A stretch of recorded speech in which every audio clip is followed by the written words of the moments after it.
interrupt this message for a very important broadcast. Welcome to the Distillery on PodX. I'm going to be honest with you, that smells like pure gasoline.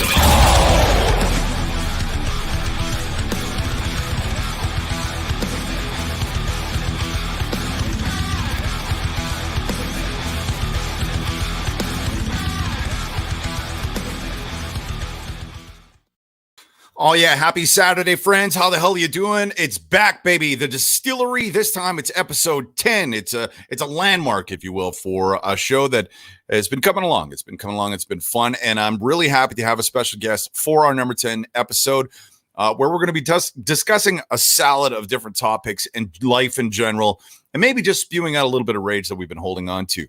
Greg Shannon, he's an incredible broadcaster. I've worked down the hall from him. He's been in country radio for a very long time. I'm not going to say how long because I don't want to age him.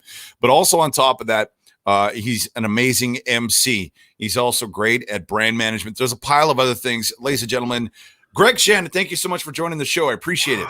Thanks for having me, man. I love the audio design on the opening was next level. Patrick Laporte on there with the voice. Yeah, that's right. It's all good. We're trying to keep it pro around here. Yes, and you are. And before we press on, I just had Chinese food, and I got the fortune cookie. So I'm going to tell you what your fortune is for tonight and see if it's going to be a good show. What do we got? I got to get my glasses. No, I was trying not to age you, man. Now you're Hang on yourself. 1 second. It's fine. Others are anxious to get to know you better. Ooh, perfect. So you designed the show to get that done. There's something to that. Yeah. You know, my wife always does that. She saves the fortune cookies and she'll read them, whatever. But I think she legit buys into it. Same with the horoscopes. Big on the horoscopes too. And I want to add that to a regular thing on my morning show because some people, and they're missing it. Back in the 80s, Rob Christie was on 630 Ched way back in the day. And he did horoscopes every day. And people ate it up. It was a bit.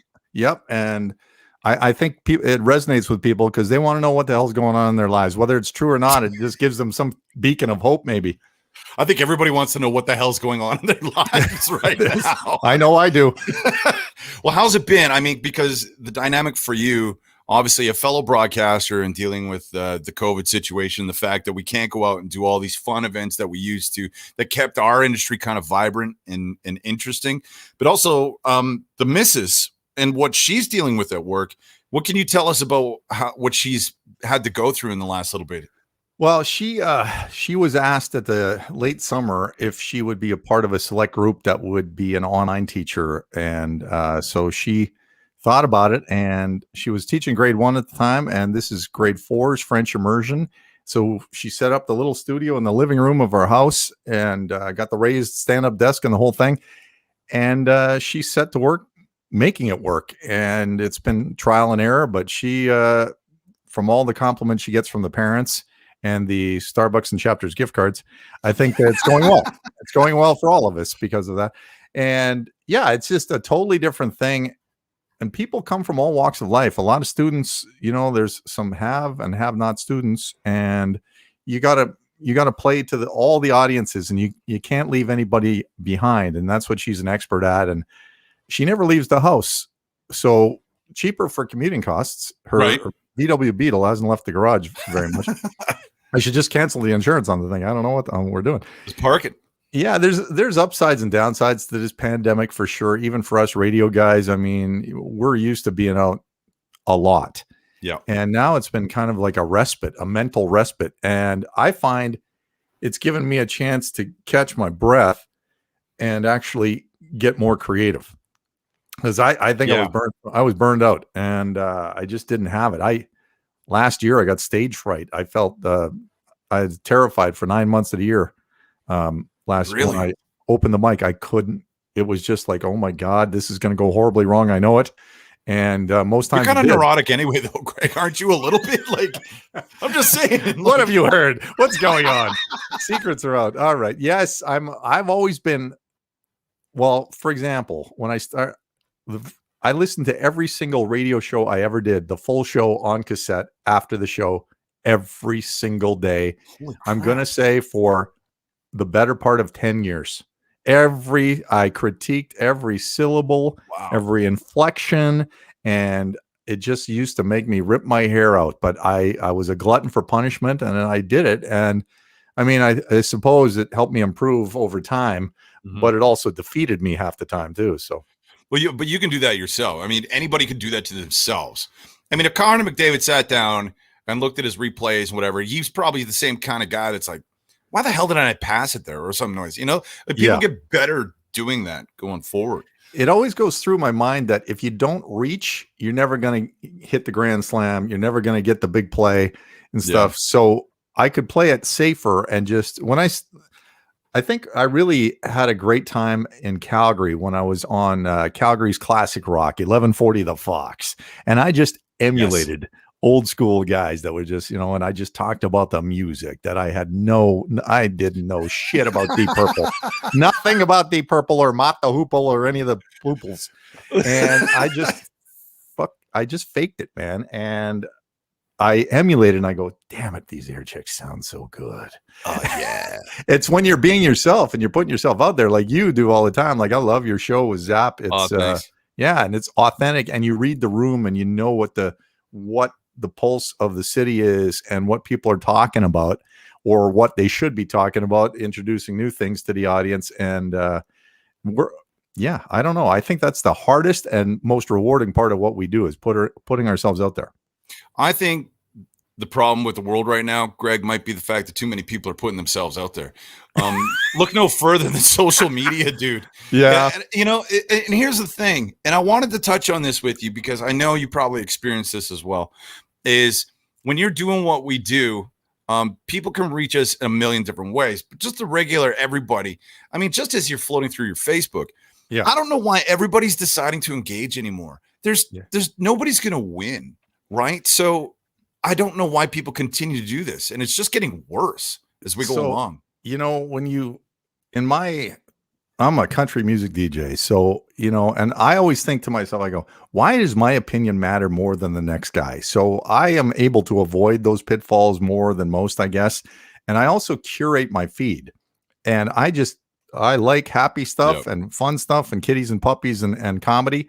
And that's what rolls in my feed. I rarely see, unless somebody sends it to me or tags me in something, I rarely see the bullshit that's out there. And I am happier than a clam because of it. And I got into it a couple of times. I'm going to say no one's perfect. And it always ends with me feeling like shit. Like I get a pit in my stomach and I'm going, I should have really not gone that hard at the guy, or, maybe he's got a point. I don't know what he's going through. I'm a grandpa now, man. I'm empathetic. I am capital E empathetic. What's this empathy you speak of, right? Nobody, that doesn't exist anymore. It's weird that pathetic is built right into that word, isn't it? Well, but I just realized. That's the truth though. I mean, I'm the other way where I'm like, I should have ripped on that guy and I passed him over, but whatever. Yeah. But at the same time, mental health right now is a big deal. As everybody's dealing with a lot more stress and whatnot.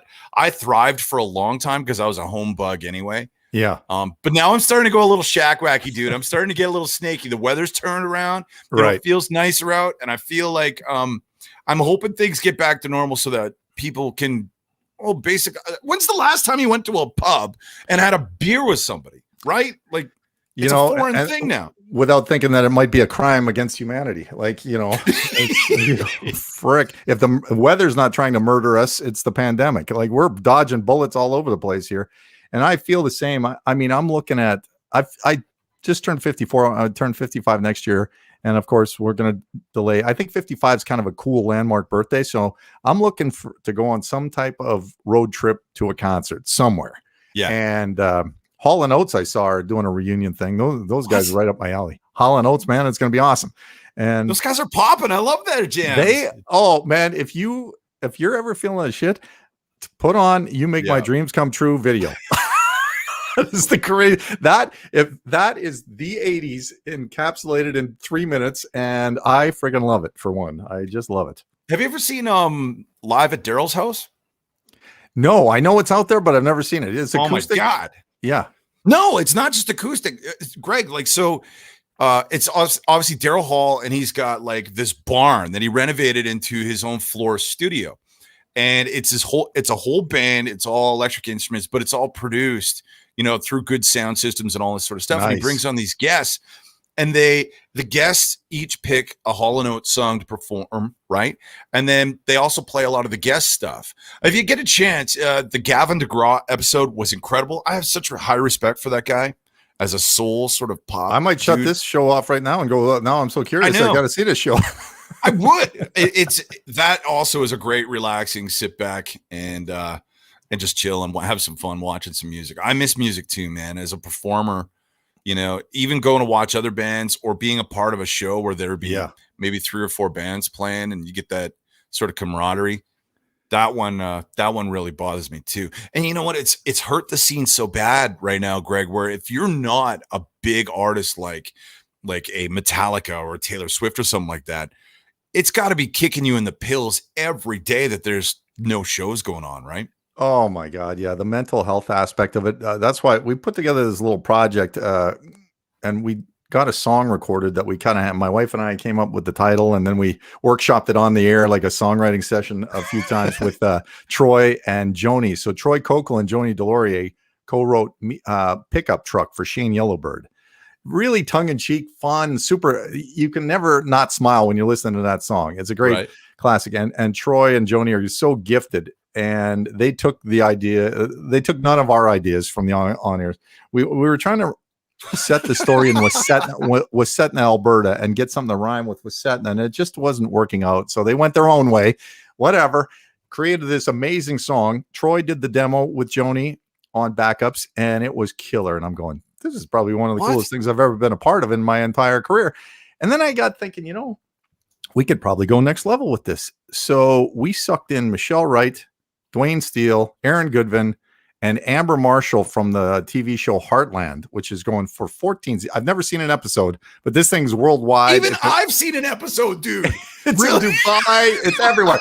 And so I'm going, this woman probably has zillions of followers, and I was correct on that. So we made it happen. We had to wait for her a little bit because she's obviously very busy, but we got the job done because we wanted to launch on with the world premiere on Valentine's Day on CFCW, and it didn't work out. So we launched about a week and a half after that, and it's a fundraiser for Unison, for all of these artists that are going through hell right now, sidelined and starting to second guess everything. And you're a performer, man. You're a musician and a broadcaster, so exactly what they're going through. It's tough out there. Yeah, and I guess we had Amanda Power on from Toronto, the head of Unison. She's the executive director, and she said, "Oh my God, the amount of funds that they've given out this past year, astronomical compared to any other year of their existence. And they're really tangibly helping people." So if you go to bandcamp.com and type in "looking for a lockdown with you," or look for any of my socials and stuff, the links are there. And it's a $5 download with all the net proceeds going to Unison. And you can win a private call with Amber Marshall, like a private video she'll make for you, like a cameo. And then we're going to do a Zoom concert with Michelle Wright, Dwayne Steele, Aaron Goodvin, and Scarlett Butler, which is the duo that Troy and Joni created for themselves there. Dude, that's huge. Yeah, you really put together a big project, man. Dude. Well, we have a special projects division on CFCW, just like I did at KG Country before Flip the Reel. And the special it's understaffed a little bit, underfunded, but somehow we managed to hit it out of the park with this one. It's what we do, though. When people come together to try and help out a situation, it's amazing. You don't need a lot of people. You just need a lot of passion in people. And I think you can put together something that's pretty amazing just off an idea like what you guys have done, too. One of the things that you guys, I know Stuff a Bus was a huge success this past year. Yeah. In times like now, we always say it. That's when folks seem to come out in force, and it's the truth. This year was obviously very difficult with how many people that are out of work and stuff like that. But it's very cool to see the community just annihilate a goal that we set out there, right? Yeah, I love that. I love that, and I love. You said there's a lot of amateurs out there and stuff. There's some very gifted people on social media entertaining the shit out of us, including on TikTok. TikTok is unbelievable, and it makes you laugh and just takes you out of your head for a little bit, which I love. And I think I've seen some really incredible acts of humanity on social media lately So people have each other's backs for the most part. There's some good stuff happening out there, which is great. And we're all just hoping and praying that we can get this vaccine and all of our vulnerable people and our frontline people can get taken care of, and it'll slowly open up after that. If you buy into it. There was another protest in Calgary again today about how real this stuff is. But again, that's I don't want to get into that because I'm just going to get angry. You're going to get sidelined. Sidelined. You are going to get sidelined. Greg, how many times, because of our nature of our business, how many times have you called in sick for work? Ever? A couple of times. I think the first time was at B100 in Kamloops, and I got the flu shot. There it is. And I'd never been sicker in my life. I got the flu shot, and I'd never got it before. I'd never gotten it since, and I went down hard. So I missed some airtime there. And then in 2020 in February, my mom died in the hospital in Saskatoon, and this was before COVID was ever uttered by anybody except for in closed door meetings or whatever. And we had to gown up. My sister and my brother and I had to gown up and put these masks on all the time. And I go, well, what's the deal? Why are we wearing hazmat suits to see mom? Because, well, it wasn't to protect her. It was to protect us, which I didn't realize at the time. And I'm sure they never said anything, but I'm sure she passed away from COVID. She was one of the original cases. And then about a week and a half later, when I got back, I went down something fierce, and it kicked the shit out of me for a long time. I was off the air for 2 full weeks and a little bit longer after that. And I got, now the only remnants I got is I got a kind of a freckly rash on both sides of my neck that came right after that, and I've never had that since, and it won't go away. And that's the old man shingles psoriasis combo. That's what that is. It not even has nothing to do with the Rona, man. I'll get confirmation on my next appointment. I go see the doctor every other day. Scales. Isn't that what happens? You get old, you get like the scales and stuff, and you're always walking around and itching. I got to clean up my diet. I know that because my cholesterol is too high. I just thought a doctor got the full blood work, and he goes, yo, did you have to get the finger, or did you do the blood test for your butt? Because of the prostate? Oh, no, I still got the little thinger, and I got to do the feces. So you put saran wrap underneath the lid, and then you catch the feces and then you poke in the collector. So I'm going to save that one for a special occasion. I haven't got into it yet, but that's something to look forward to anyway. Fuck me. It's an art. I got to tell you, true story. So we were out camping, and that's one of the problems you have when you're camping. You got to find a place to shit. But a lot of times, because you go camp. When I go camping, I go in a trailer with full facilities. Not you. I got a trailer now. I got a trailer now. Nice. Yes, I've upgraded. But a buddy of mine, he grabbed something called the Lugaloo. Have you seen these? It's basically a 5-gallon pail with a toilet seat on the top of it. I just saw Mark Wahlberg showed one off on his social media yesterday. What? Yep. They're going into the jungle for some kind of shoot or something. And he shows it up to the camera, and I'm going, oh, that's good. Interesting. Buddy of mine, so he grabs the bag out of the Lugaloo when he's done, and he's so impressed at how great that worked. He tied off the end. He comes out of the woods. He's like, guys, this thing is awesome. And he's swinging it around. We all ducked like he was packing around a shotgun and just waving it around. I do not want any of that shit. Oh my God. At one point in time, did you decide I'm too old for sleeping on the ground anymore? I'm just not about that life anymore. The only time I never really did, just when I was young, we had the tent, but then we had a tent trailer, and Big Al, my dad, he let me and the boys have the tent trailer to go to the lake. And this sucker, man, it was an epic to set it up. So you had to have all 4 corners covered with the cranks. And then it's binding, roll back. It's binding again. And it took us like forever to get this goddamn thing on. And then, of course, it was full on canvas, old school canvas. Yeah. And if it rained 6-7 drops, you were soaking wet in that thing. It stopped nothing. I think you're supposed to put a spray on the outside of it. I have no idea how to camp, man. I am useless at 99% of life. Like I don't know what I have. I have a grandson now, man. I'm supposed to be the elder in the tribe, and I'm supposed to pass along all of the knowledge down. And I don't know what I'm going to give this kid. He's just really starting at a deficit, I feel. Well, that's what I was thinking. I'm like, if it all goes down, like my plan for survival in the apocalypse is to basically bum rush the Costco and grab as much supplies as I can out of the elderly hands, pulling stuff out. You got to learn to start drinking your whiskey without mix and stuff, and then there'll be some cases you won't have to carry. You can bring more water. Yeah, all the weight ratios. I pull my trailer into the mountains for our pilgrimage, right? All the weight in the back will actually just be bricks of Diet Pepsi. I got one right here, and just in case I wanted to mix it up, but usually I'm drinking this. I just found this at the it's called Proper 12 Irish whiskey. That's the what's his name? Conor McGregor's whiskey. It's Conor McGregor. What? Yeah, man. I did not know that. You know the UFC fighter? Yeah. That's what he drinks. The guy that's punching old people in the heads, that's his whiskey. That's what's going to happen to you. So, I always draw a line, and I won't go past the line with a marker. I'm going, okay, I can have this much. You ration yourself. You've got a problem, man. It wasn't my idea. So you've been given an alcohol allowance by Mrs. Shannon. There's a point of diminishing returns for all things in life, and this is definitely one of them for me.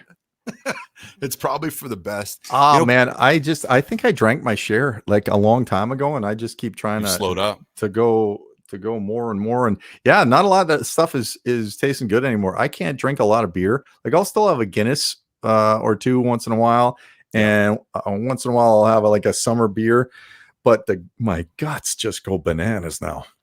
That's the old man. You got the scales on the outside, and I got the scales on the inside. How old are you? This is a preview of coming attractions there. Yeah. I'm learning. See, you are passing down some wisdom. But the truth is, like, I'm 42 now, and I used to crush a lot of beer when I was younger, but for me, beer just I don't feel it anymore. And I'm going to sound like such a bitch, but lately I've been buying ciders. Yeah. I tried them too, man. I'm willing to try anything to see what it does. And I don't mind one once in a while. They're so sweet that you can't really pound back a bunch of them, but it's what do you, and once you get into the whiskey, you're committed. Buddy, I'm still a professional. I'm still throwing it down on the regular. When's the last time you've got really piled up though? I mean, staying at home all the time, I imagine this is an every other week occurrence, maybe. No, but it was I don't know, about 6-7 months ago, and that was a TSM turning point. And I mean, I've done it all. You want to talk about, mommy, why is daddy throwing up out the car door? Like, we've been through it all, and I really enjoy the taste of it. And now I try and monitor, and I go, okay, I'll have a shot and a half in my coffee mug, and we're good to go. And I like it. And once you wrap your mind around the fact that you don't need 13 a whiskey in a row, it starts, you savor it more, I think. And and because I'm halfway to 100 or better, it does stick with you longer than it used to. That's for sure. Not me, man. I still don't get hangovers. I'm just saying. I'm a professional. I was born to be. You know what I'm saying? Yeah. My born to be episode isn't going to be about broadcasting or music. It's actually just going to be about my alcohol consumption. And some people are just built to do it. Do you know when I can drink the most is at the Sheraton Hotel, in the big ballroom there where you've performed with the band and everything. I think you opened. That's a great spot. Kim Mitchell or something, wasn't it? You I played while Kim Mitchell was there, but I did a quick song with the Frank that was playing. But we opened for Big Sugar and the Trues. Oh, very cool. Yeah. So when I'm in that, I got my favorite bartender in there, and when I'm in that room, I can drink 100 of those. And I do mix them there. Like I have the Pepsi and stuff, and I'm going. It just feels right. And you're visiting with Brian Sutter. Hanging with Bry Guy, and the world is just a magic place in that room for some reason for me, and I don't get to go there anymore. Those were the days, man, when you could do events and have a good time and stuff like that. And when we used to do the radio station parties, and we had the Dirt Band there one time, and for an anniversary, the Nitty Gritty, yeah. What? Yeah, we had Travis Tritt there. He's a great player. And then you got this, he's got a new record coming out. He said he's going back to his old style of music, so I'm looking forward to hearing that. Is he doing more blues thing, or is it still like the old sort of bluegrass country? I think it's more like his Allman Brothers kind of vibe there that he started with. Put some drive in your country. Stuff. Yeah, he's a lot of people didn't like him. Thought his attitude was off and everything, but we all have our moments, I would say, in answer to that. But I was just going to talk about those stairs on that balcony. Jesus. You know, if you have a couple and you got to come from that balcony down back to the bar and back, you're taking your life in your hands. I have no idea how many. The trailer stairs. The trailer stairs are terrifying enough. The holiday trailer. It's true. It's true. And you can always, well, I'm not drunk. I don't know what's going on. Side note, Cody Mills he sent a comment. He says, according to studies done, Costco is the safest place to hold out in an apocalypse setting. which makes sense because, well, you can buy jars of like cheese poofs that are the jars. You know what? I talked about that on the morning show a while back. And I said, you know, this is why the world is in trouble and human beings are a-holes. Because for some reason, we figured that we should devote a factory to making styrofoam chemical balls and put them inside a giant plastic. How many rivers were polluted for the making of that gigantic floor-to-ceiling display at freaking Costco? It's exactly that. It's just ridiculous, man. And you look around and you go, so we were going to talk about bigger picture items here. The world has got to change. Like, it's got to change today. And we got to look at the economy differently. It's all about money right now. We got to make it about value to each other and to ourselves and to other people, I think. And screw the money and Wall Street and the pretend little play that's going on at Wall Street and the crashing stock market and bullshit. You know, just because somebody set this system up doesn't mean we have to go with it. We don't have to stay. I hate status quo in anything. I hate it. I crush status quo whenever I can, because just because everybody did it like that 30, 50, 40, 150 years ago, why are we still doing it? Let's think our way around this. And there's been disruption in a lot of areas that have proven to work. It causes ripples in other places. I get that, but there's this idea though that like for instance, I have some American friends, and the idea for them, this is so strange to me. The idea for them to pay into a system that's going to take care of somebody else, just they despise it. It's like, why should I spend my hard-earned money? They want to keep everything. They want to, they want to keep all the money in the basement, and just no one else can have it. I'm like, there is some universal ideas that make sense. And now the idea of everybody calling it a communist or socialist, this or that, cracks me. That cracks me up. It's ridiculous. Well, and the labels are what's really holding everybody back too, and their allegiance from their grandpa and their dad and their whatever to these labels and these party structures that we have. Because I mean, if the Calgary Flames captain came up with the cure for cancer, we would still hate it. We would go, well, that's false. The fucking guy has no fucking idea what he's doing. Boo this man. It's about your predetermined mindset and your predetermined ideas of what's right and what's wrong. And we gotta open up a little bit and think a little bit bigger, more global. It's a global world now. I read the Western Producer. That's how old I am. I'm reading the grain papers now. And the supply chain management and the dairy industry and the beef cattle and everything, and all of the challenges that are facing everybody from the national level to the local level and stuff it's very, very complex. It's a complex world out there, and we need to, for example, shipping grain. The rail system's been back on track and everything. Although when the weather goes to minus 50, it slows things down because it can carry less. The engine can carry less grain or whatever, pull less cars and stuff. But why is that? Wait, what? That's a thing? Because of what they're slipping? What? They just don't have the power, I guess. I don't know. In the cold? Now you're taking me to task. I read the article 2 weeks ago. Let's be honest. I got a half ton in the back, and I can put 2 sidewalk blocks in it, and I'm good. So you guys, it's actually better for No, so that's a good point. They say, what they do is they put another engine in the middle to push it. When you see that, when you one in the front, one in the middle, and then maybe one on the end, it's just all for extra power but you're using more more fuel and everything like that to get the grain to market.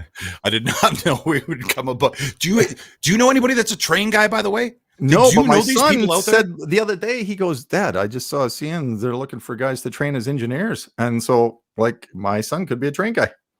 How about that?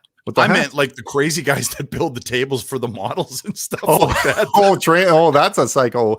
Well, there's a guy in radio, That's weird. Paul O'Neill, the real deal. He's a O'Neill. crazy train guy. He's a crazy train guy. Like, and They build all the little trees and stuff, and they're putting them down. And but you know what? It's what you were talking. It's passion. They got passion for this, and I need to find passion for something else besides radio, because that radio's been my hobby and my career for so long, and it's just I don't know. Do you know people that don't have hobbies? Like my wife, it's funny. Anytime a birthday or Christmas comes around, I have no idea. Like she has really, it's funny. She's one of those people that doesn't really do other stuff a lot. Yeah, you know what I mean? yeah. Do you know people like that? They're impossible to buy for. Me. You don't have anything else? Well, no, I mean, I love records and stuff, so you can always buy me an album. I love that. I got finally this Christmas, I got I tried to piece together the whole system with Kijiji stuff, Kijiji finds, and that led me to some pretty scary scenarios in downtown Edmonton. I can tell you that right now. I didn't know if I was going to make it up. Anyway, I got the amp and everything is all secondhand, but I got the brand new turntable because that's what kept giving out. And the stylus is, once the stylus goes, try and find one of those for a decent price. It's insane. So I got this great turntable, and I am just loving listening to I got Technique speakers, and I can just pound. You're going to be pounding the whiskey. That's what you do. You sit there, you play some jams, have a couple of sips, relax. That's old man stuff. I need that. I need that, and I love it. And the older you get, the more important the past becomes, and these retro YouTube videos you're talking about. So I'm definitely going to check out the Daryl Hall stuff, because it's awesome. That was my wheelhouse. Like the 80s music was produced so well and had so many layers and electronic stuff too and everything, but you can pound that on a stereo and it's insane. Like I love it. So good. That sounds so good. For instance, like if you look at the old sort of stereo systems that we used to have, I mean the big cabinets and whatnot. Yeah, I saw the other day online. There's a company rebuilding those. Like they have the new technology and the new speakers and stuff like that. But it looks just like the old school with the cloth fabric over the speakers on the sides and stuff. The hi-fi. That was a hi-fi. Yeah, I bet you they'll sell. Yeah. Oh, they'll sell any of that stuff because we're the ones buying it, man. We want our childhood back, and we don't care how much that fucking costs. Like that's the truth. It's so true, man. Things have changed so much even since I was a kid anymore. And it's funny now to think that I existed in a time before social media. Before I remember, I was one of the first kids to take a computer class. Yeah. Same with us. They got it in grade 10, the Apple IIe or whatever. And I was useless at that, man. We had to program it. We couldn't just enjoy it. No, we had to program it. With their floppy play a video game on it. We had to program it. Who knows how to do that? That's crazy. Well, speaking of technology, man, this Mars stuff, I mean, is blowing my damn mind. The fact that we now have multiple rovers floating around this. Like, is there a dude at NASA that's got like a PlayStation controller that's just like zinging around and moving it 3 feet for another sample or something? Like, that blows my mind, dude. We're on another planet.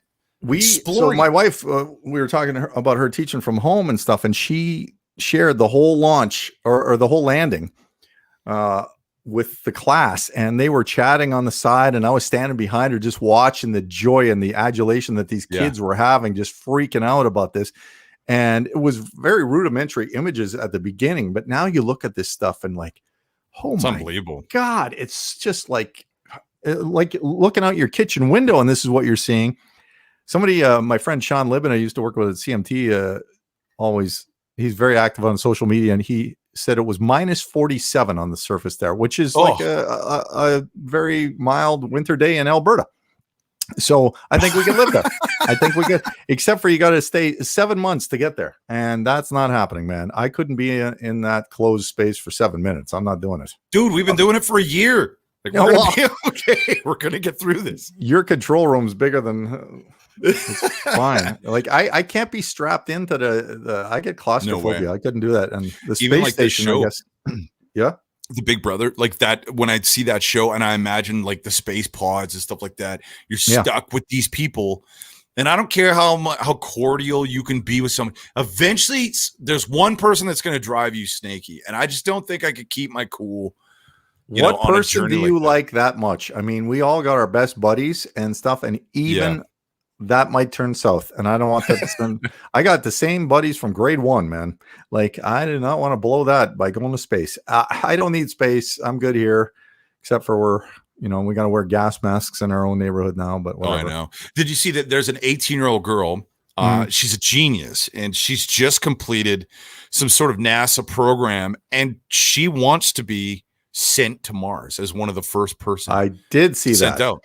Yeah. She like is 8 years old, girl. You got your whole life in front of you. Sending like Greg Shannon to space. But that's like the train people. Very passionate. She's super passionate about space, wants to go, I couldn't do it. I'm terrified. That the idea of that. I'm terrified too.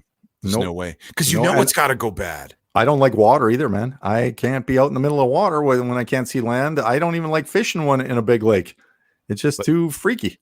Cruise is not your jam then. No. And I think the cruise industry, I'm sorry to say if there's cruise people listening, but who's going to want to eat from that juicy buffet?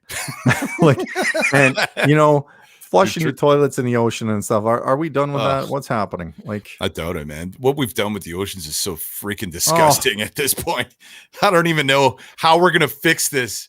Really, I was reading Kenny Chesney, I think the country singer, has contributed to making a man-made reef so that they can get the coral growing and get the ecosystem around the reef back functioning and stuff. Because the Great Barrier Reef, I saw a documentary about that one. Yeah. My youngest daughter was in young grade school, and we saw it and went to the IMAX in Edmonton here to see it. And holy moly, that was depressing, man. It's turning black like a cancer all over. And, Jesus. It just affects everything. There's such a ripple effect that we're in charge of everything we do to the planet. It's not good. One of the neat ideas I saw. So a lot of the ships that they decommission, aka they sink the damn things. Yeah. So they strip all the stuff out of it. It's basically a chunk of steel. But what they've realized is they can sink it in a strategic place. And they were saying if you put a very mild electrical charge through it, it actually attracts coral growth in some way. And I was like, okay, well that kind of makes sense, to do something like that. But when it comes to plastics, what the fuck are we doing? Like, I talked about it on my show not long ago because the study came out that all the stuff we thought we were recycling, we thought we were doing good for the world, they were just shipping it overseas and incinerating it anyway. And half the time this stuff gets spilled into the ocean. It's the worst, absolute worst, man. We got to stop burning it, man. Even in our radio station, we used to dutifully recycle all the logs and all the paper and everything. One day I saw the guy just throw a toss of the bags in the garbage bin out back. I would go, Jesus, are you kidding me? And I would freak out on Tara Lee or whoever if they'd crush the logs and put them in the garbage can. I go, what are you doing? Killing our environment. Everything's digital now. There's no need for any. Like I've got a printer sitting here. Like look at this thing, Greg. I bought this not long ago. Right? Look at this. When is it? Oh yeah. Nice. What the hell am I going to do? You know how many times I've used it? Once. Yeah. You know why I used it? To test it. I thought you were going to say you got mad at work and you printed your resume or something. No, I always keep my letter of resignation on my desktop. That's the truth. That's the truth. Is that your motivator? No, I just it's my keeping it real with myself. And that's funny. No, here's why.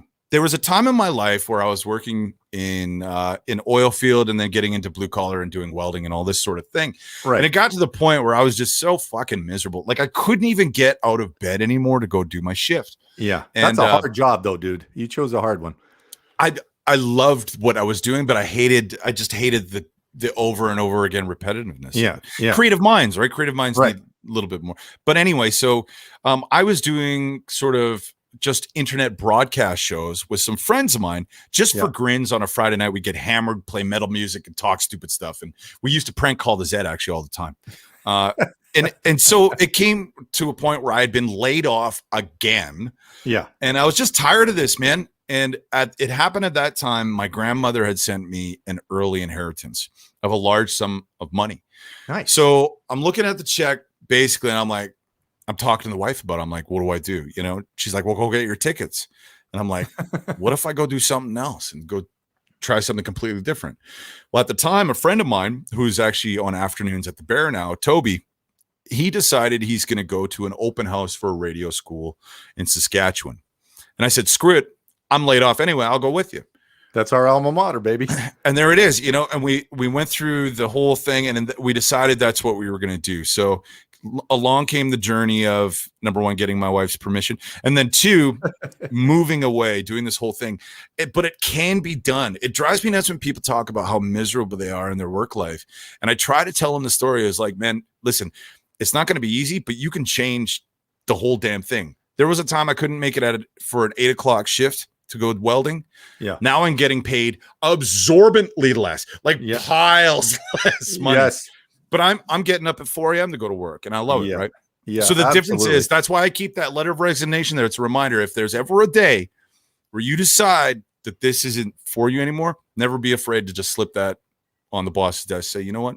I'm going to go try something different. You know, I think those game changer moments, you know, when grandma leaves you money, or uncle or whoever, stuff, you do have a duty to yourself to really look at the situation you're in and go, okay, this is the catalyst. This is happening for a reason. What should I be doing different? And take a hard look at it. And it's never easy to rip the Band-Aid off. I did the same thing, Groundhog's Day every day, doing radio every day, and just burned out in Red Deer. And I said, I have no other tangible skills. What the hell am I going to do? And I started putting it out there. And as soon as you start putting it out there into the universe and talking to your contacts and your community and stuff, the answer, in my case anyway, came to me through Miles Peak, my buddy. And Peaker had recently left his thing as Parks and Rec director in the Black Falls. And he'd been doing Parks and Recreation for years. He went to State Fort and the whole thing. And he said, oh, I'm in fund development now. And I go, what the hell does that mean? Well, we raise money for the college and stuff. And I said, okay, well, I thought it was government funded. No, it's this much government funded now, and we got to raise the rest. And I said, well, yeah, I'm not qualified. And he goes, well, let's have a conversation, blah, blah, blah. And he goes, you know what? There's a gig. My gig's coming open because I'm moving up the ladder, and you should apply. And I looked at that ad when it finally came out, because he said it was coming out right away, and I think it was 6-7 months I had to wait until this ad came Holy out. shit. I'm gonna lose my mind. And on the criteria, I had about 2/3 of what they wanted and what they dictated in this ad, but I wrote a good essay, and I just put myself out there, and I said, you know, I need a change, and I feel that I have transferable skills, and I could help you with this mission to raise money at the college, blah, blah, blah. So I got the interview and got the gig, and it's terrifying, because you're terrifying. You're the new guy. You have a certain, you know, in broadcasting, we have a certain tenure, we have a certain skill set, and we have the respect of our peers and our colleagues, and sometimes management. We do. Nobody ever says it out loud, but I respect you. Thanks, you, Tony. And you know, and then you go and you try something completely new, and you're going, I am just, the first thing in your mind exciting. Is, I could fail, but I could really, and I got into it. It's a fascinating career. So I would always recommend tearing the Band-Aid off too. That's the best idea. What do you think it is? What do you think it is that holds people to that thing that they despise? Is it familiarity? It's just fear. Yeah, it's fear, man, because it's a big old bad scary world, and not enough of us have mentors. And I think we need to, that's one thing I'm going to teach my grandson is we're going to get him some mentors early on, so that, and from a mental health standpoint, physical standpoint, you know, opening horizon standpoint, empathy, he needs good mentors. And that could be the game changer for his whole life. And we grew up I grew up on the farm, you know, we didn't have too many philosophical conversations with our fathers back in the day. No, it wasn't really you know, hey, you know, and a lot of guys do get along great with their dads and watch hockey with them and stuff, and they have a certain bond, and you know, that's great. And I think that translates into nothing but good, but not everybody has the same kind of background and upbringing.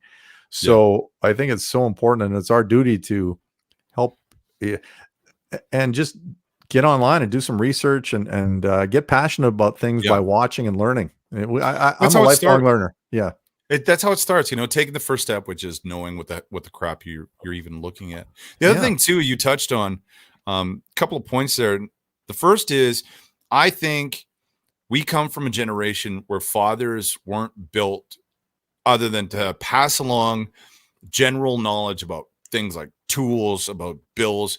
Fathers were generally a corrective force. Am I right? You know what I mean? Yeah. And I was that way too. And to this day, I have a hard time, getting that sort of openness with my own son, just because I come from that sort of that place. And that's all I know. Now, the other thing that you touched on is mentors. I think adversely to that, there are far too many people that can't seem to find a way to motivate themselves. They just can't do it. And I'm not sure if it has to do with confidence or it's a mix of that and not recognizing opportunity. But we're living in a day and age where everything is so immediate, instantaneous, that even the idea of a grind to attain where you want to go is just a turnoff, right? Yeah. Yeah. And that's a big problem. I grounded out in podcasting for a long time, and I was one of the earlier adopters to try this thing out and everything. And I never really do anything by myself. I always try and suck somebody else in. And in this case, it was Sparky, the intern. He used to be my intern in Edmonton when I was here last time, and he's now at the Health Foundation in Red Deer and stuff. But he was working at Cruise FM at the time as a promotions director. And I said, Spark, I've had this written on a card in my wallet for a long time. Start a podcast, start a regular podcast. And he goes, what's a podcast? And I go, well, here's what it is. And because of his due diligence, he was a single guy at the time. And, together we launched this thing and ground it out for, I don't know, close to 100 episodes anyway. And I just got burned out. And when I came to Edmonton, I go, you know what? I got to reprioritize myself, because I don't have the capacity to give all to the show and all to my family. So something's got to give. So, and like I said, I've been recently creatively rejuvenated, so I'm going to get back at it. But I found it the other way around with all the free time, with everybody sitting around at home. Yeah. I found it hard. Well, you're intrinsically motivated, and a lot of us who try things like this. Tell my boss and my wife that. Wait, Jen, did you hear that? Well, you don't play motivated. You do not. Guys who aren't motivated don't start their own bands and practice an instrument so they're proficient at it, and start their own podcast when they're already got a full-time gig doing content creation. You know what it's like when you're in content creation game. It's 24/7. Everything's a bit. What's a bit? You just said your life is a bit. Yeah, you got to keep that all going. But yeah, I find the physical part of it hard, staying in shape. Right. And I found TikTok to be really helpful in that. There's a guy named Clark Bartram that I follow he's out of California, and his entire backyard is a gym, and he's been a fitness guy forever. And he just talks in layman's terms, and he's got a thing called 3 moves, 3 minutes. So he'll show up on Instagram or TikTok or whatever all the time. Here's my 3 moves, 3 minutes. And he shows you things that you don't need weights for, anything. And you just do like high knees or something, like push-ups, this sort of thing. Yeah, like basically I'll do squats by sitting down and getting up off my couch for 60 seconds, back and forth, back and forth, back and forth. And then I do this step ups on the couch the other way. And then I do stretching. And then you do stuff like where you push the wave. And you got to, basically he's saying you got to be in the moment. So your guts got to be engaged. Everything's got to be engaged.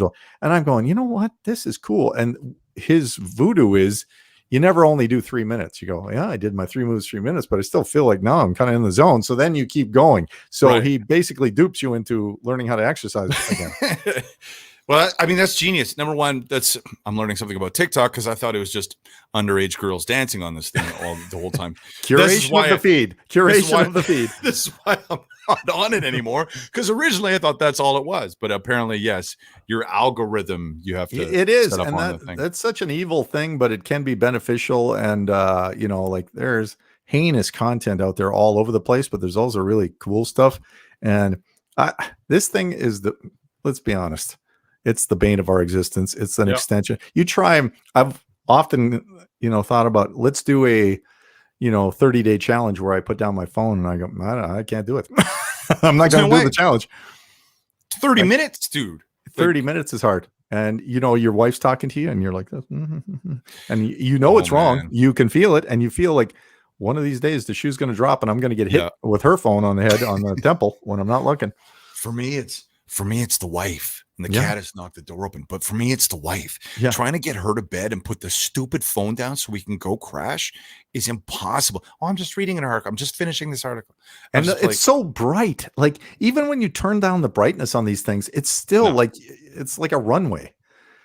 She'll be out in the living room. I'll go to bed. She'll come in 30 minutes later. I'm like, was the article also a novel? Like, what the hell? But that's you just want to cuddle, you big. You want to cuddle. And the funny thing is, though, I mean, you talk about this thing, but this is also what we're holding in our hands is the key to every last bit of knowledge that our species has accumulated. Yeah. And look how we use it. I know. Like, we make stupid dance videos, or we look up, how many balls are in the Costco cheesy poof jar or something like that. Like, you're not actually using it to learn anything. And I think now that I'm an older person, I think that a lot of it now I search for, I'm interested in learning now. And I don't know why it's come about this time in my life. I wish it would have when I was younger, like in school or something. But this is the reason why my son, I tried really hard not to push him into secondary school right away, because it was so obvious he had no fucking clue what he wanted to do. He was not a scholastic kid. And I think so many people waste their money at a time in their lives when they're just not ready. You know what I mean? You know what? And I panicked after high school, and that's what I did. I went, and the only place I could get in was Lakeland College, because there was an ag program called General Agriculture. And I go, okay, you can get in with a 67 average, which is what I had. And so I jumped at the chance, got it done. And I think the only thing and I ended up going to radio school like 9 months later, because I knew I didn't want to be a farmer because I'm just not good at it. You could have been, there's no way you could have ever been. It's too hard, man. You got to know too much. I'm too stupid to be a farmer. No, farmers are the smartest people in the planet. Planet. They're crazy. And but I always look back on that. It was the stuff I learned outside of the classroom was invaluable. And I was so immature back then and so cringeworthy. It was like a movie, man. It was like one of those 80s crazy movies. So you were like in Fast Times, Ridgemont High, Spicoli kind of. It was co-ed dorms. And God, dude. Here we go. It was insane. It was just so good. And I don't know what college is like now, but when we went, it was good. And it was super fun. We had a car rally one time because our Students Association planned so many cool events. This was back in the 30s, right? Yeah. We got a comment, by the way, came in from Tyson Flamin, says, "Hey, Gramps." Oh, yeah. Okay. Screw you. Screw you, Flamin. Sorry. Speaking of smart farmer people, he left the farm so he could go hawk fertilizer or something. Anyway, I don't know. It was so we bought a car they had a car rally and the advertising and stuff. We bought a car and we painted it up with our favorite King Kong Bundy on the side with spray paint and everything. And this thing barely ran, and we were jammed in there and we were boozed up to the bolts. And we just went on this car rally and it was magic. Yes. It was magic. Beautiful thing, man. Those kind of moments don't happen. Even in my high school days, and I went to Clavette Composite High School, east of Saskatoon. You lived in Clavette? I didn't live there. So I'm a hybrid redneck, man. I lived a mile and a quarter west of the Concordia Club on Lorne Avenue in Saskatoon. So it was the exhibition grounds, the Golf and Country Club, and then you went a mile and a quarter west right at the turn there, and that was all our farmland, because my great grandpa was smart and shrewd, and he got this great land right adjacent to the city. And so, but the cutoff to go to a city school was on this road. So I got bussed out to Clavette. And so we were the first on and last off on the bus every day. So I spent a considerable amount of time on a Hertz yellow cab there in my day. But when we went to school, there was 450 kids, kindergarten to grade 12 at Clavette. And so it was this ecosystem. Shit. Yeah, man. So you could not avoid, if there was somebody you wanted to punch you, you were going to get punched, or you wanted to punch somebody, they were going to get punched, because it was a small ecosystem.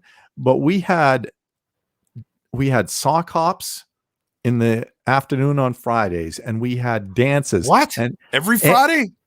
And not every Friday, but quite regularly. And I became Right. social council chairman. I got Of voted, course you and my did, buddy dude. became president of the SRC. And I still remember the slogan. His name was Brian Tampke, and he's actually the guy who sucked me into radio. He's in Calgary because he went to WABC the semester ahead of me. And it was, who's the leader of the band that's made for you and me? BRIGUITAMKE. Bry Guy Tampke. That was his slogan.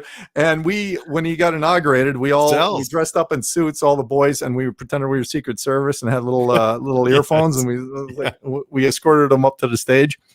And the dances, no one ever missed the dance, man, because that was the chance to PR a girl, chance to get hammed. You get hammed up and everything. My son goes to school at Lindsay Thurber, and my daughters went there too. Nobody cared about the dances. Nobody gave a crap. And I didn't even know they still did them. So they're just doing them, but nobody's showing up. Well, and everybody, no one can agree on the tunes. So you got these people who love the punk, and the people who love the hip hop and the rap and all. In our day, it was the 80s tunes, and that was all it was. Boom. Yeah. And we did some math, and we figured, okay, we can't afford to get bands all the time because we don't have enough in the kitty. So we made, and Bry Guy wanted to be a DJ right from the get-go. So he made mixtapes along with my buddy Brad, and we DJ our own dances, man. And it was epic. That sounds fun, dude. But it was fun. I even remember, so one of my first jobs, I DJ'd just music at the Stellar Hotel. Yeah. And I figured out what the no fails were real quick, okay? John Cougar, Mellencamp. You play the Cougar, you play the AC/DC, you got to play some Gritty, and you always got to play the couple of the slow songs for the boys at the end of the night. This is your last chance. I would be on the mic. This is your last chance, fellas. Go ask her. Finally put the Stones for her. Go ask. And that's it, right? But the bars would be full because that's what people did. They went out dancing. Listen, man, I learned how to two-step because if you didn't know how to two-step, you couldn't hit on a girl in a small town. It didn't. There's no way to get your hands on her. That sounded really dirty and terrible. I'm sorry, but you know what I meant. But that was the goal. You wanted to. Yes. Happy Days was our legend with how to do things. Happy Days, the Fonz and Richie Cunningham trying to PR girls. It was just a magical time. And I talked about it too much with my son and everything, I feel, because, when it was just a letdown, right? Right. Well, that's the funny thing is you bring that up. But what about the dating scene now? Like, are you watching your kids go through this, like the digital version of dating? What the hell is that? And get this, even if you find a girl on Tinder that you're interested in and is interested in you got a match. What do? You can't go anywhere. You're in a pandemic. Oh yeah. Like, if you're single right now, it sucks. It's the worst. It's got to be the worst. And I didn't believe so much in all these dating apps and everything, but Sparky the intern who helped me with the podcast there, he found his girl on Tinder and they're about to have their first baby. Like that's like, I it guess escalates quickly. But I mean, here's the thing though. How much crap do you have to go through before you find somebody that's not entirely insane? I'll never know. Right? I guess I'll never know, and neither will you, hopefully. Brother, you know what? And you think, listen, as guys, we think, I wonder what it'd be like, to be back on the scene again. But then reality very quickly steps in. It's like, you are an unattractive old man.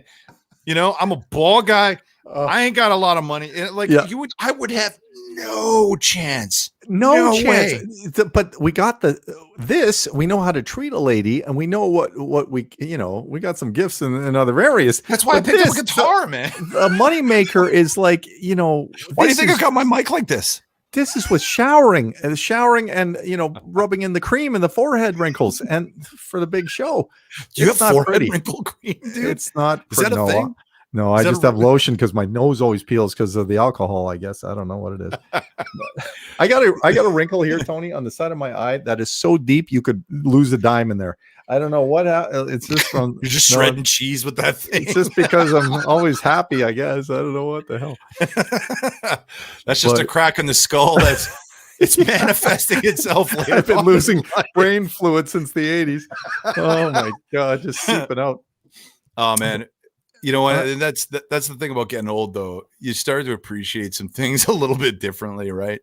Number one, our wives, because God bless them, we know they could have done way better. Oh, absolutely. And how exhausting, Tony, is it to deal with an inferior intellect on a daily basis? Oh, it's every hour, every waking minute of the day, you're dealing with somebody who's not quite in your league.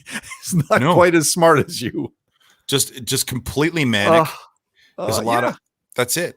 But that's what keeps the relationship interesting. You know, I wonder, like my son met also his girl online, and it's just now they're living together. They're in Edmonton, and I don't get. I'm like, how is that? But that's how kids socialize now, right? Like it's this. Yeah.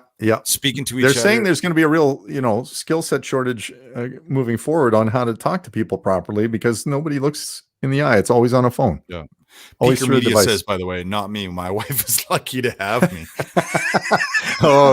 He's going to get conked with a freaking glass on the side of the head. You want me to screenshot that for you? I can screenshot that for you. Hold it over his head if you need to.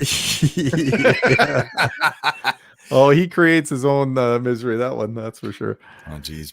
Peaker was on my second cruise, so it was just Sparky and I to start It's a Show podcast. I as well plug because I got but you're not doing it. My kids made me a mug. Right? Yeah, but all the archive gold and the origin stories out there, man. It's just all out there. You can fire it up anytime you wanted. Like you could refire it up, right? Yeah, and it became something different. So it started off as this wonky, how do we make a podcast? And we kind of brought the audience along with it and had some fun with that. And then we had Peaker join the fray, and my son, who was Scooby Squay, my intern on the air. Scooby what? Scooby Squay. I don't know how it came up. You got to listen to the origin episodes, and then you'll know. And so we had a lot of fun, and it went to a different place, and then it just became me interviewing people, like an extension of my radio show, interesting people. So it changed just by design, because as soon as Sparky got a woman, he left me high and dry. I'll say that out there. And I'm not faulting him for it, but he dropped me like a rock, and he has a lot of skills. That kid, he is really good. The episode of my vasectomy. What is that? I had to take Peaker to his vasectomy, so I taped it when I on my phone. And then when he got back in the truck after the procedure, and I've had that procedure too, and you're just not quite right afterwards. And he was classic. So I totally forgot about that. What is it? It's because you're drugged up, right? Oh yeah, you're like wonky, man. And how do they numb you up? Do they got to put a needle in your nuts, man? Oh, dude, yeah, that's where it's going. And there's not just so I levitated off the table. I was like, and then she goes, "Okay, that's great. You do good. Now the other side. Now the other. You got 2 balls. You got 2 needles, baby. No, man, like." I just took my Irish Wolfhound Dunny to get the procedure, and poor bastard. He doesn't look at me the same way anymore. I can tell you that. All the trust is broken. Like, did you ever regret it? Did you feel different? Like emotionally, it's like, I can't procreate anymore. I'm less of a man. Or did any of that? I didn't feel like much of a man before, so it wasn't that big of a deal for me. I am, I suck at sports. I'm not a good camper. My father and grandfather were presidents of the Saskatchewan Wildlife Federation. They killed things and ate them. And my little brother Smoothie, who passed away a long time ago, he was an avid hunter, bow hunter, the whole thing and everything. And just funny, man.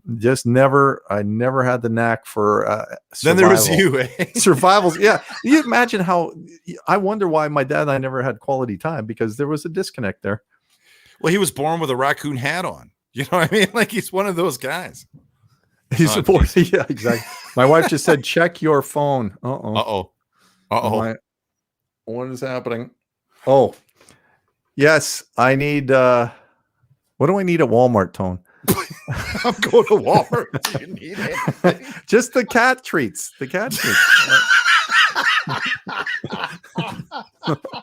So this is the best part of the show. We feed our animals like this high-end frozen puck, Pets Go Raw food like this, and the cat gets this expensive food too. But then the cat loves these toxic treats, the pure meow pure or whatever they are, you get at Walmart for $1.77 every single morning. You know what time we get up, and, and you know, this cat is winding its way. Her name's Lily, and she's winds her way through my legs until I give her like 10 of these treats in the morning. And if I'm out, I'm like, I can't live with myself if I'm out of these things because I'm an asshole before I go to work. Dude, my cat jumps on the bed and bats my wife in the face until she feeds him his soft food. These fucking things they're running our house. You know what I mean? He stole my chair. Like that's what they do. They take over. Oh, and you know, I don't mind sitting on the furniture or whatever, but when you leave behind another full cushion of fur, that grosses me out, man. Since we got Dunny and we got a little Tally, the little Morkie. Dunny's the dog, right? Dunny's the Irish Wolfhound. So he is up to my waist, past my waist. And then we got Tally, who's about this big. So we go walking with him and people just think that's the greatest thing ever. But there's every article of clothing that I own has got hair everywhere, man. And I can't deal with that. I'm an OCD clean freak. It gets too much. This is why I drink. Rollers that are like this. Yeah. And my wife got this sponge, kind of like and she goes, "Oh, this is the miracle. It just takes it all off there and stuff." I got the inside of this jacket. I bought this cool jacket at Mark's Work Warehouse on sale. Wait, you said you bought a cool jacket? It's a bomber. It's a black bomber. It's kind of one that I always wanted. Stylish. Yeah, with the crew neck and stuff. And I'm going, yeah, this makes me look like I'm cooler than I am. I like this. And it's a Justin Timberlake. He got into the clothing game for a while. JT's in the label and everything. And then obviously by the massive discount, there was some kind of scandal. You know, in wherever he made them in Korea or whatever. But I got this thing for a song, and it's got it's a sweatshop jacket. Sweatshop jacket with the inside lining that's black as well, but it's that fuzzier material. It's a hair blanket in there, man.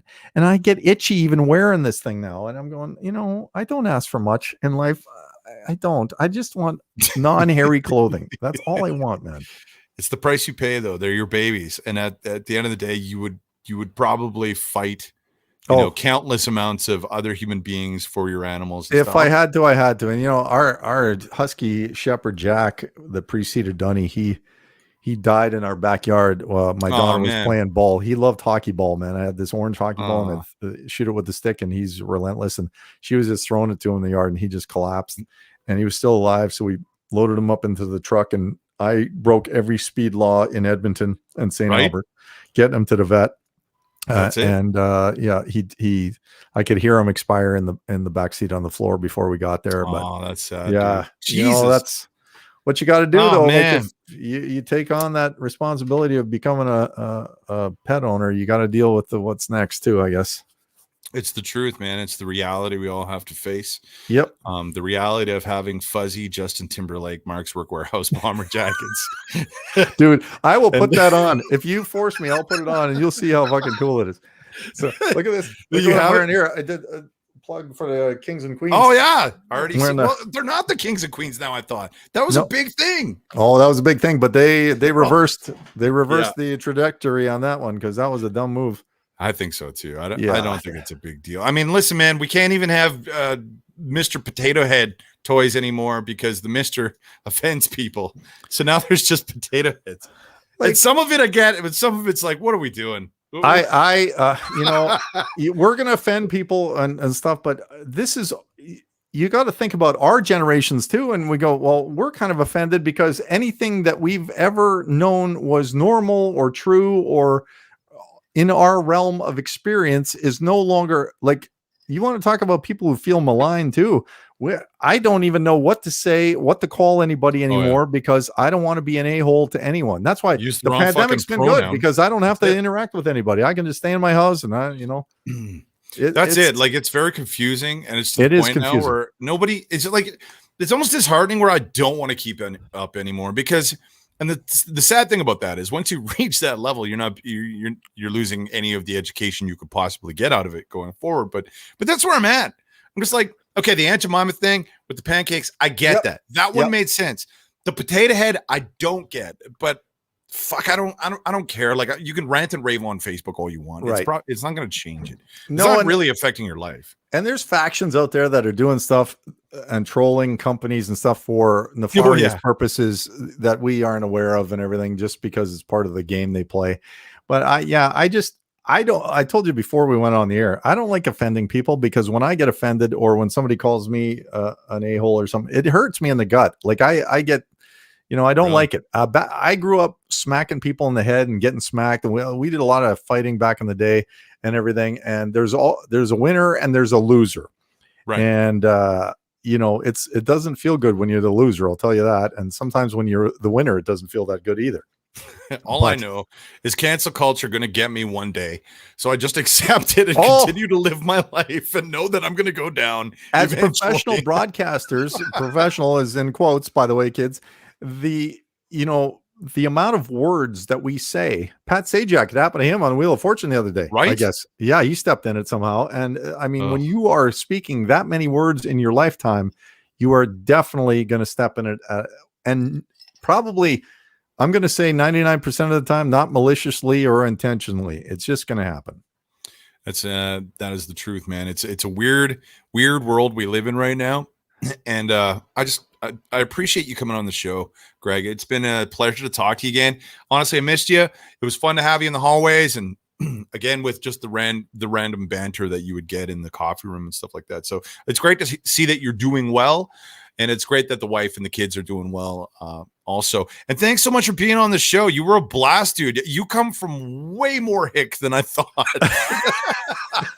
You know what? Somebody shared a picture on the Saskatoon site that I follow, because I'm from that area, and it's from the Saskatoon Star Phoenix, and it's actually, I put it on my Facebook. It's the hip roof dairy barn that was on my farm. So the farm was Grandpa Herman, Grandpa Gibb, then my dad, Big Al, and this barn is 100 feet long.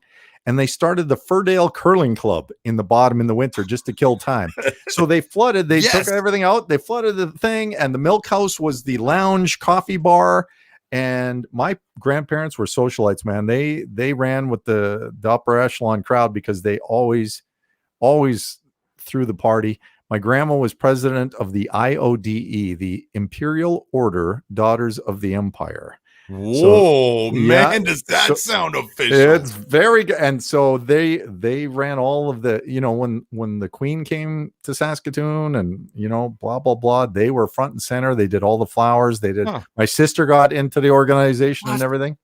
That's hilarious. So and this awesome all at once. Yeah. So this barn that meant so much to me, and I spent so much time in, because we converted it from, it was originally a dairy barn, and then it was working cattle barn, and then we converted it into a grain bin. So basically 100 foot, if you can picture how long 100 feet is, and it had a loft, full loft and everything, with about 1,000 sparrows who would shit in there all winter long, shit everywhere. And it was my job as the oldest son to sweep this barn down from top to bottom every single spring, so we could get it ready for the next year's crop. And the dust and the dirt and the hours. But that's where I fell in love with radio, because I had this little tiny grimy vanilla colored radio, and I listened to Saskatoon Superstation 65 CKOM, which I ended up being a disc jockey doing the all night show. That's there. Cool, man. And CFQC and stuff, and that's where I fell in love with radio. So anyway, I ramble, but I want to say, you're awesome. Man. And this show, I love the look of the show and everything. And I love the effort you put into it and how professional it is, man. And I'll be number one fan watching moving forward. I appreciate it, dude. Before we go, quick question for you. What's the moral of the story after everything we've discussed today? What would Greg Shannon say is the moral of the story? You know what? Read the room, be nice to people, put out good vibes, and your life will, if you're positive, even when it's really hard to do, it will come back to you. Because I grew up as a glasses half empty guy, and I ruined a lot of people's lives, including my own, for a lot of years. You can ask Tara Lee. Tara Lee can corroborate this evidence. And when I made that switch in my brain to go, it's a lot less effort to be positive than it is to be negative. You really got to work to be negative and wallow in your misery. And the world just starts opening up for you. So be positive as you can in a pandemic. Spread the joy, spread the love to other people. Ask them, check in all the time. that's one of the greatest joys that's been happening in this last year. I started consciously checking in with buddies all over the Canada and stuff where I've worked, and just connecting and reconnecting with people it brings you joy. Just do it. I love it. Thanks a lot, Greg. You hang out right there, folks. Greg Shannon, what a beauty. You can find him on Twitter. Of course, that's the Greg Shannon. I believe I'm going to, it's the Greg Shannon on the Twitter feeds. You can also follow us at XMarksTV, and you can find me on my Instagram. It's right there on the screen. Greg is an amazing guest. You can tell he's got so many stories. We'll probably have him on here repeatedly, and we will have him back. Thanks a lot for tuning in for this show. I appreciate it. We'll see you next time. Next time on The Distillery. Join me March 6th for episode 11 of The Distillery, and I'm really excited for this guest. My former co-host on Z98.9 and now 911 dispatcher, Locke Lockman, will be joining us to talk about 911 dispatch, mental health, and a whole pile of other topics that we need to catch up on. Don't miss it. It's episode 11 of The Distillery. It comes up on March 6th.